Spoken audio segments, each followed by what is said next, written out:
Alhamdulillahirabbil alamin. Asyhadu an la ilaha illallah wahdahu la syarikalah. Wa asyhadu anna Muhammadan abduhu wa rasuluh. Sahabat, bagaimanakah rasanya jika mendapatkan penolakan, tidak diterima, tidak diakui hari ini di alam dunia? Perasaan sedih, kecewa, menyesal, mungkin itu yang akan terjadi. Tetapi kita mencoba untuk memperbaiki dan belajar dari kesalahan, mencari hikmah dari penolakan tersebut, dan berharap di hari yang lain akan diterima dan tidak ditolak. Tetapi bagaimanakah rasanya dan apa yang akan terjadi jika penolakan, tidak diterima, tidak diakuinya itu nanti di alam akhirat, di hadapan Rabb yang maha menghitung amal, Rabb yang maha pengampun, tetapi juga Rabb yang maha keras siksaannya. Pada saat kita berharap banyak bahwa amal-amal kita diterima Allah Subhanahu wa Ta'ala, perasaan takut, sedih, menyesal pasti ada. Tetapi bedanya, kita tidak punya kesempatan untuk memperbaiki amal tersebut. Tak ada kesempatan untuk belajar dari kesalahan, dan tak ada kesempatan untuk kembali ke alam dunia. Astagfirullah.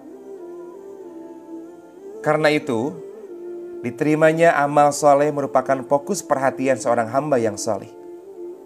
Perhatikanlah bagaimana Nabi Allah Ibrahim alaihissalam, pribadi yang disifati Allah sebagai seorang hamba yang teladan, tunduk kepada Allah dan hanif, tetapi meminta kepada Allah agar amalnya dapat diterima. Rabbana taqabbal minna innaka antas sami'ul alim. Ya Rabbana, terimalah segala amal ibadah kami, sesungguhnya Engkau maha mendengar dan maha mengetahui. Bahkan ketika ada seorang ulama membacakan ayat ini, beliau menangis dan berujar, "Wahai kekasih Allah Subhanahu wa Ta'ala, Engkau telah membangun pondasi Baitullah, namun Engkau masih saja takut amal-amalmu tidak diterima oleh Allah Subhanahu wa Ta'ala." Lantas, bagaimana dengan kondisi kita? Sahabat, seorang hamba hendaknya senantiasa memohon kepada Allah Subhanahu wa Ta'ala agar menerima amal ibadah selepas dia mengerjakannya. Rasul pun senantiasa beristighfar, kemudian meminta kepada Allah agar amal-amalnya diterima dengan rangkaian doa beliau, Allahumma inni as'aluka ilman nafi'an wa rizqan thayyiban wa amalan mutaqabbalan. Ya Allah, sungguh saya mohon kepadamu ilmu yang bermanfaat, rezeki yang baik, dan amal ibadah yang Engkau terima. Maka bagaimanakah caranya agar amal kita tercatat dan diterima oleh Allah sebagai amal soleh? Yang pertama, cukupkan dengan dua syarat yang utama, yaitu amal yang kita kerjakan harus ikhlas karena Allah dan mengikuti contoh Rasulullah SAW. Seimbangkanlah antara rasa khauf dan roja. Khauf artinya takut akan siksa, dan roja mengharapkan akan pahala. Jangan sampai rasa khauf mendominasi sehingga berujung pada keputusasaan.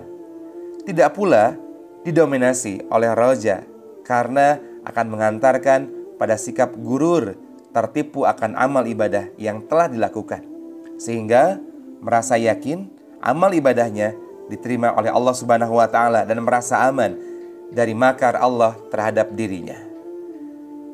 Yang ketiga, mintalah perlindungan dari Allah Subhanahu wa Ta'ala dari segala bentuk amal ibadah yang tidak diterima olehnya. Sebagaimana Nabi Muhammad SAW sering mengucapkan doa, Allahumma inni a'udzubika min ilmin la yanfa'u wa min amalin la yurfa'u. Ya Allah, sungguh aku berlindung kepadamu dari ilmu yang tidak bermanfaat dan amal ibadah yang tidak diterima. Kemudian, tawaduklah. Ketika mengerjakan satu amal ibadah, betapapun agungnya amal ibadah yang tengah dikerjakan. Dapat kita lihat Nabi Ibrahim alaihissalam saja dan putranya ketika mengamalkan ibadah yang dikerjakannya, tetap memohon ampunan kepada Allah dan meminta agar amalnya diterima oleh Allah Subhanahu wa taala. Padahal beliau adalah kekasih Allah Subhanahu wa taala. Dan terakhir, kuatkan dengan doa terbaik yang diajarkan Rasulullah kepada kita dan juga diajarkan kekasih Allah kepada kita. Rabbana taqabbal minna innaka antas samiul alim. Ya Rabbana, terimalah segala amal ibadah kami. Sesungguhnya Engkau Maha mendengar dan Maha mengetahui. Mudah-mudahan lelahnya amal yang kita lakukan hari ini di alam dunia betul-betul lillah karena Allah Subhanahu wa taala, dan kita tidak akan sedih, kecewa dan menyesal nanti dalam akhirat, tetapi bahagia, senang dan beruntung karena amal-amal kita diterima oleh Allah Subhanahu wa taala dan akan berbalas surganya. Amin ya rabbal alamin. Rabbana taqabbal minna innaka antas sami'ul alim. Wassalamualaikum warahmatullahi wabarakatuh.